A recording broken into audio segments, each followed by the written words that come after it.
നിങ്ങൾക്ക് കുറച്ച് DA തന്നിട്ട് പോകണം എന്നാണ് ഞാൻ ആഗ്രഹിക്കുന്നത്. ബഹുമാനപ്പെട്ട മുഖ്യമന്ത്രി ഞാൻ സംസാരിച്ചു. അദ്ദേഹം പറഞ്ഞു, നിങ്ങൾ അപേക്ഷ തന്നു കഴിഞ്ഞു, എനിക്ക് നിങ്ങൾ ധനകാര്യമന്ത്രിയുമായി സംസാരിക്കാൻ പറഞ്ഞു. ഞാനിന്ന് ധനകാര്യമന്ത്രിയുമായി സംസാരിച്ചു. നമ്മുടെ കയ്യിൽ അതിന് പണമില്ല. എല്ലാ മാസവും ഇന്ന് കിട്ടുന്നത് 50 കോടി രൂപയാണ് KSRTCക്ക് സർക്കാർ നൽകുന്നത്.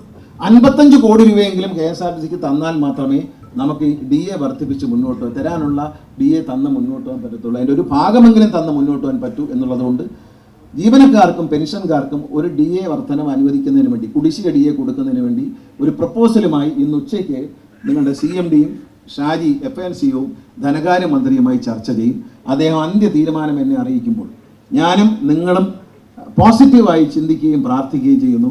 അത് അനുവദിക്കാൻ അദ്ദേഹത്തിന് മനസ്സ് വരട്ടെ എന്ന് ഞാൻ പ്രാർത്ഥിക്കുകയാണ്. കാരണം ഞാൻ എൻ്റെ അധികാര പരിധിയിലല്ല. കാരണം KSRTCയുടെ ബാങ്ക് ബാലൻസിൽ പൈസ കിടപ്പുണ്ടെങ്കിൽ ഞാൻ ഇതിനു മുമ്പ് എടുത്ത് തന്നേനെ. അതിനെനിക്ക് ഒരു പ്രശ്നമില്ല. മുഖ്യമന്ത്രി അതിന് വളരെ അനുകൂലമായ നിലപാടാണ് എടുത്തിട്ടുള്ളത്.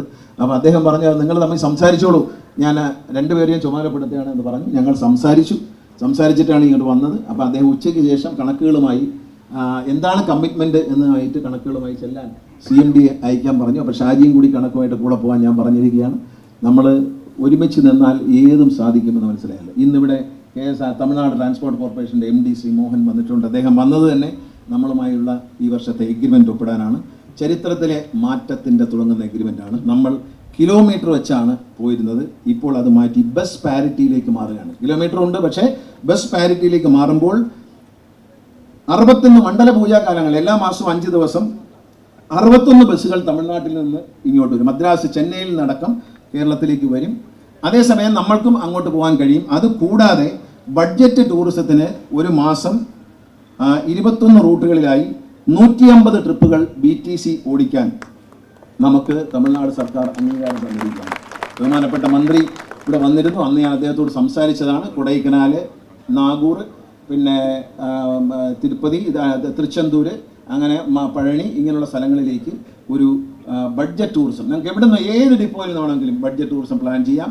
മധുര ക്ഷേത്രമുണ്ട്, ട്രിച്ചി, അവിടെ പിന്നെ പിള്ളയാർപ്പെട്ടിയുണ്ട്. അങ്ങനെ ഒരുപാട് ക്ഷേത്രങ്ങൾ, ഒരുപാട് അമ്പലങ്ങൾ, പള്ളികൾ, തമിഴ്നാട്ടിലെ ആറ്റാങ്കര പള്ളി അടക്കമുള്ള പള്ളികളിലേക്ക് എല്ലാ സ്ഥലത്തേക്കും, അതുപോലെ പിന്നെ മണ്ടക്കാട് ക്ഷേത്രത്തിലേക്കും ഒക്കെ എല്ലാ കേന്ദ്രങ്ങളിൽ നിന്നും എല്ലാ ഡിപ്പോകളിൽ നിന്നും budget tourism, pilgrim tourism, resort tourism, Kodaikanal അടക്കമുള്ള സ്ഥലങ്ങളിൽ ബഡ്ജറ്റ് ടൂറിസത്തിൻ്റെ ഉദ്യോഗസ്ഥർ പോവുകയും നല്ല നല്ല ഹോട്ടലുകൾ കണ്ടെത്തി അവരുമായി ഒരു എഗ്രിമെൻറ്റിലും ഒരു താരിഫിൻ്റെ കാര്യത്തിലൊക്കെ ഒരു ധാരണ ഉണ്ടാക്കിയിട്ടുണ്ട്.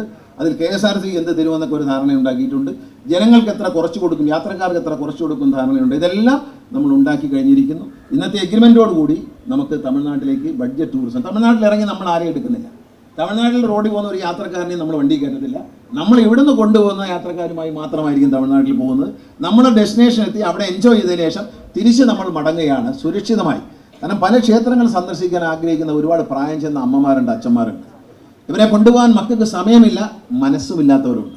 എങ്കിലും അവർക്ക് ചെറിയ ഒരു പൈസ കൊടുത്തുകൊണ്ട് നമ്മുടെ ബഡ്ജറ്റ് ടൂറിസം കോർഡിനേറ്ററുടെ സ്നേഹവും വാത്സല്യവും, ഡ്രൈവറുടെയും കണ്ടക്ടറുടെയും സ്നേഹവും വാത്സല്യവും സുരക്ഷിതത്വവും അനുഭവിച്ചുകൊണ്ട് പോയി വരാൻ കഴിയുന്ന ബഡ്ജറ്റ് ടൂറിസം ഇന്ന് നമുക്ക് അഭിമാനകരമായ നേട്ടമാണ്. അത് വലിയ കഴിഞ്ഞ വർഷങ്ങളെക്കാളൊക്കെ എത്രയോ ഇരട്ടി നമുക്ക് നേട്ടങ്ങൾ കൈവരിക്കാൻ കഴിയും. നമ്മുടെ ബസ് സ്റ്റേഷനുകളെല്ലാം വൃത്തിയായി സൂക്ഷിക്കുന്നതിൽ എനിക്ക് സന്തോഷമുണ്ട്. 560-ലധികം ടൺ മാലിന്യമാണ് KSRTC ബസ് സ്റ്റേഷനുകളിലും നമ്മൾ മുഖ്യമന്ത്രി പ്രഖ്യാപിച്ച മാലിന്യമുക്ത കേരളം പദ്ധതിയിലൂടെ നമ്മൾ എടുത്തു മാറ്റിയത്. ഓരോ സ്ഥലത്തും, അതല്ല എല്ലാ ബസ് സ്റ്റേഷനും, കേരളത്തിൻ്റെ ചരിത്രത്തിൽ ഇത്രയും ബസ് സ്റ്റേഷനുകൾ ഒരുമിച്ച് പണിഞ്ഞ കാലഘട്ടമല്ല. കഴിഞ്ഞ 2 വർഷത്തിനുള്ളിൽ ഞാൻ മന്ത്രിയായി വന്നതിന് ശേഷം ഒരിക്കലും തീരാതെ കിടന്ന കോതമംഗലം ബസ് സ്റ്റേഷൻ ഉദ്ഘാടനം ചെയ്യുമ്പോൾ അവിടുത്തെ ചെറുപ്പക്കാരനെ MLA പറഞ്ഞു, മന്ത്രി ഞാൻ ജനിക്കുന്നതിന് മുമ്പാണ് ഇതിൻ്റെ പണി തുടങ്ങിയത്, ഇപ്പോഴെങ്കിലും തീർന്നല്ലോ എന്നാണ്.